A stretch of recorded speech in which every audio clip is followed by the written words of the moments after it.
항공업계 최악의 1985년. 1985년은 유난히도 항공사고가 많아서 민간 항공업계에서는 재앙이라 부를 정도였는데요. 어떤 사고가 있는지 간단히 알아보겠습니다. 항공업계 최악의 1985년. 1점 이베리아 항공 610편 추락사고 2월 19일.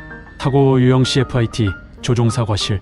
승객 141명, 승무원 7명, 탑승객 148명, 전원 사망. 1985년 2월 19일 이베리아 항공 610편은 141명의 승객과 7명의 승무원을 태우고 스페인 빌바오 공항을 향했다. 정조종 시스템에 의해 설정한 고도에 도달하자 경보가 울렸고 지향과 부기장은 이것을 고도를 낮추라는 신호로 잘못 해석하여 고도를 더 낮춰버렸다. 결국 이베리아 항공 610편은 왼쪽 날개가 텔레비전 안테나에 충돌하며 절단되었고 결국 추락해 탑승객 148명, 전원 사망했다. 지점 졸로치우 상공 공중충돌 사고 5월 3일. 사고 유영 공중충돌 관제 실수. 아에로플로트 8381편 승객 73명, 승무원 6명. 소련공군 N26기 승객 40명, 승무원 4명. 두 기체 탑승자 123명, 전원 사망.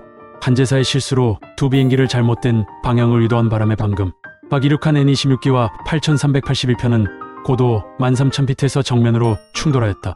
두 비행기 모두 우측 날개와 꼬리를 잃은 채 졸로체프 마을 부근에 추락하였다. 생존자는 없었다.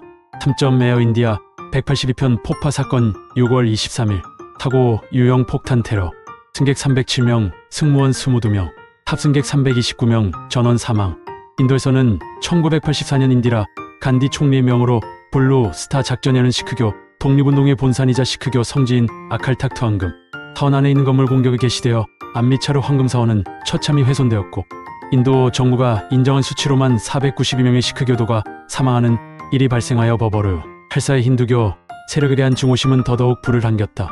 시대 파마르가 인더르지트 싱글랏을 만나 폭탄 제조와 관련된 이야기를 하면서 사실상 이 사건의 도화선이 되었으며 같은 해 10월 31일에는 인디라 간디 총리가 시크교도 경원에게 피살당했다. 이후 힌두교들이 시크교도를 무차별로 2천여 명 학살한 사건이 벌어졌으나 어떤 처벌도 받지 않아 시크교들은 보복 테러를 감행하게 되었다. 이들의 계획은 최종 단계에서 저지를 수 있었으나 불행히도 막지 못했다. 초면결편인 캐나다 퍼시픽 항공 탑승 수속에서 직원이에요. 인디아 18만 1182편의 예약 여부를 의심하여 체크인을 거부했으나 범인들이 동행인을 데리고 없다며 화를 내자 직원은 어쩔 수 없이 허가했고 체크인과 수화물 탁송에 성공하였다. 8만 1182편의 연결편이 캐나다 퍼시픽 60편은 폭발물이 실린 샘소나이트 수트케이스만 실린 채 이륙하여 토론토로 운반되었는데 토론토에서 인도항공보안 직원이 폭발물 개수기로 해당 수화물을 검사했으나 그대로 통과하여 182편에 그대로 실렸다. 몬트리올에서 182편으로 바뀌어 이륙하고 사건 당일 아일랜드의 셰넌 공항 관제소 레이더에 3편의 비행기가 떴는데 이들이 고도가 달라 같은 위치에 있는 것처럼 보였다가 나중에 182편만 뜨지 않는 것을 보고 182편을 호출했으나 응답이 없어 긴급 사태인 것을 깨닫고 182편이 사라진 위치의 수색을 요청했다. 얼마 지나지 않아 캐나다 선적 화물선 로렌시안 포리스트호가 항해 도중 무수한 파편과 수많은 시신이 떠다닌 것을 보고하면서 결국 182편의 사고가 확인되었다. 4점 아에로플로트 7425편 추락 사고 7월 10일. 타고 유영 조종사 과실. 승객 191명, 승무원 9명, 탑승객 200명, 전원 사망. 지향은 부족한 수면으로 피로에 쌓였고 그로 인해 판단 미스로 스트러스트 레버를 잘못 작동시켜 실속하여 추락하였다. 5점 델타 항공 191편 추락사고 8월 2일. 타고 유영 마이크로버스트 인드시어 조종사 과실. 승객 152명, 승무원 11명, 생존 승객 24명, 승무원 3명, 사망 승객 128명, 승무원 8명, 지상인원 1명. DL191편은 순항하여 목적지인 텍사스 댈러스 포트워스 국제공항에 착륙할 예정이었고 당시 기상 상황은 좋지 못했다. 관제탑은 6시 3분 DL191편의 풍속이 5노트에서 15노트로 상승하였음을 알리고 6시 4분 17일 활주로로 착륙을 허가하였다. DL191편은 계기 착륙 장치 착륙을 결정해 착륙 절차에 돌입했다. 그러나 착륙 과정에 갑자기 윈드시어를 만났다. 이 한기류 때문에 비행기의 속도가 갑자기 빨라졌고 속도를 늦추기 위해 조종사들은 스로틀을 내렸다. 그러나 당시 윈드시어가 있는 걸 관제탑과 조종사들은 모두 모르고 있었고 착륙 절차를 계속하고 있었다. 결국 한기류로 인해 항공기가 급강하였고 뒤늦게 눈치챈 기장이 스로틀을 최대로 올렸으나 강화하는 걸 막을 수는 없었다. 6시 5분 45초 기장은 TOG를 선언했다. Take off and go around 이륙 앤드 복행 이후 복행 절차를 밟기 시작하였다. 조종사들은 엔진의 추력을 높여 복행하려 했지만 강한 하강기류 앞에서는 역부족이었다. 지향이 복행 선언을 할 때 비행기는 초당 50피트씩 강하 중이었다. 그런즉 요약하자면 이미 너무 늦어버렸다는 것이었다. 진연 가까이 와서 항공기의 강하 속도는 초당 10피트로 둔화되었지만 하강을 멈출 순 없었. 6시 5분 52초에 지면에 처음 충돌했다. 그때 비행기는 114번 고속도로 위에 있었으며 지나가던 토요타 셀리카 차량 한 대를 엔진 쪽으로 들이라다 운전자가 사망했다. 이후 DL-191편은 잠깐 떴다가 6시 5분 57초에 로컬라이저 앞에 물탱크를 들이받았으며 한시계 방향으로 잠깐 돌았다가 폭발했다. 사망자는 대부분 앞부분에서 발생하였으며 기내에서 총 132명이 사망하였다. 6.1번 항공 123편 추락사고 8월 12일 사고 유형 정비 불량 승객 509명 승무원 15명 생존 승객 4명 사망 520명 7년 전 일어난 테일 스트라이크의 수리 불량으로 일어난 사고이며 인류 역사상 최악의 단일 항공기 사고 항공기 탑승객 총 사망 순위 세계 2위 제2차 세계대전 종전 이후 일본에서 발생한 비자연재 인명피해 사건 1위를 모두 기록한 사상 최악의 참사다. 7점 영국 항공 투어 328편 화재 사고 8월 22일 사고 유형 연소통 조각으로 인한 엔진 폭발 승객 131명 승무원 6명 생존 승객 78명 승무원 4명 사망 승객 53명 승무원 2명 항공기는 활주로 출발점까지 4분 만에 이동하고 엔진 출력을 높이고 이륙을 시도하던 도중 폭발음이 들렸다. 비행기 왼쪽 엔진에 불이 나고 연기가 객실 내부로 스며들자 기장은 즉시 엔진 출력을 줄이고 역추력 장치를 작동해 이륙을 중단했다. 그런데 이때 B-73만 7200의 역추진 장치 특성상 하염 방사기처럼 화염을 동체 방향으로 내뿜며 불을 더 옮겨 붙게 하고 말았다. 지향은 비행기를 연결로에 세우고 우측 문으로 대피하라 방송한 뒤 조종실을 떠나기 전 15단계의 비상탈출표를 점검했다. 지향문 4개 중 2개가 불길에 휩싸였고 남은 2개 중 하나는 비상탈출. 슬라이드 덮개가 문에 끼어서 안 열려 승객들은 연기를 피해 앞으로 몰렸다. 어쩔 수 없이 왼쪽 문 하나만으로 탈출해야 했고 승객들이 좁은 통로에 한꺼번에 몰려서 제대로 나가지 못하고 있었다. 사무장은 고장난 출문을 여는데 성공해 탈출 후 미끄럼대를 펼치고 대피했고 지향과 부기장도 점검을 끝내고 창문으로 탈출했다.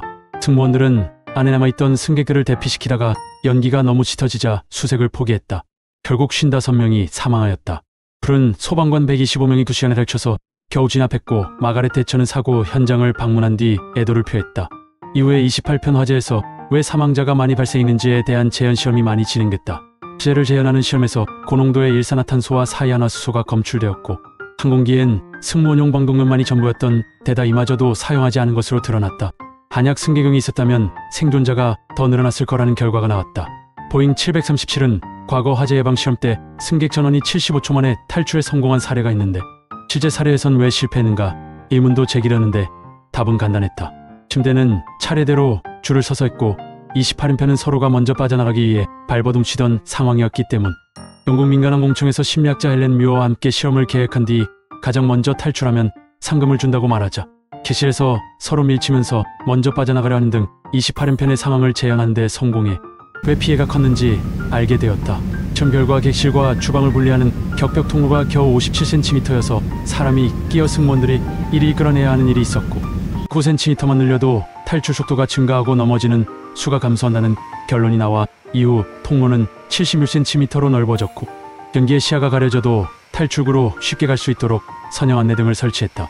하지만 이런 좋은 결과와는 반대로 방독면을 설치하자는 의견과 설치한다고 해도 쓰는 과정에서 탈출 속도가 지연된다는 의견이 서로 충돌했고 미끄럼 덮개가 문에 끼어서 문이 안 열린 것을 이유로 이를 해결해야 한다는 권고사항을 냈으나 빨리 적용되지 않아 로스앤젤레스 국제공항 지향 충돌 사고로 또 많은 목숨을 잃어야 했다. 8점 에로 항공 1285편 추락사고 12월 12일 사고 유형 과적 날개 결빙 승객 248명 승무원 8명 탑승객 256명 전원 사망 항공기의 최악의 1985년을 마무리한 추락사 1985년 12월 12일 미 육군이 대여한 에로 항공의 DC-8 전세기가 이집트 카이로에서 이륙해 서독과 뉴펀들랜드를 경유한 뒤 켄터키의 포트 캠벨 육군기지로 가는 중에 일어난 사고 승객 248명 전원 모두 육군 제101 공중강습사단 장병들이었고 5개월간 시나이 반도에 파병되었다가 귀국하기 위해 탑승했다. 당시 기장은 존 그리핀으로 비행교관이기도 했다. 부기장은 존 코넬리, 항공기관사는 마이크 파울러로 조종사들은 비행 전 점검 절차를 진행했다. 비행기는 이유겐더 공항에서 재급유를 했으며 이륙 마지막 순간에 활주로가 변경되어 22번 활주로에서 오전 6시 46분에 이륙했다. 그런데 이륙한 지 2초 후 속도가 떨어졌고 비행기가 숲에 추락한 뒤 폭발했다. 관제탑에서 폭발을 목격해 소방대를 출동시켰으나 불길이 너무 강해 진압이 힘든 상황이었다. 결국 합승자 256명 전원이 사망했다. 원인은 결빙과 과적이었다. 에로항공의 지침서의 평균 무게는 남녀노소의 무게 평균을 따지면 약 77kg인데 탑승자 대부분은 건장한 남성이었고 파병 후 귀국하는 이들 특성상 꽤 무거웠을 개인 수화물과 장비까지 계산하면 평균 무게는 100kg이나 되었다. 총 탑승 중량은 24.5톤으로 적하몽으로 기계된 중량보다 5.5톤 무거웠다. 이것도 모르고 이륙해 사고가 난 것이었다. 당시 날씨가 너무 추워서 날개에 쌓인 얼음이 얼어붙은 것도 이유였다. 1980년대 중반 이전에는 얇은 얼음층이 꼈는지는 알아보지 않고 큰 얼음이 얼은인지만 확인했는데 이것은 당시 얇은 얼음층의 위험성을 몰랐기 때문이었다. 캔더 호수에는 1285편의 희생자를 기리는 동상이 설치되었다. 요즘 비행기 사고 소식들이 많이 들리고 싶습니다. 더 이상 제주항공, 무항공항 참사와 같은 일들이 벌어지지 않길 간절히 기도합니다.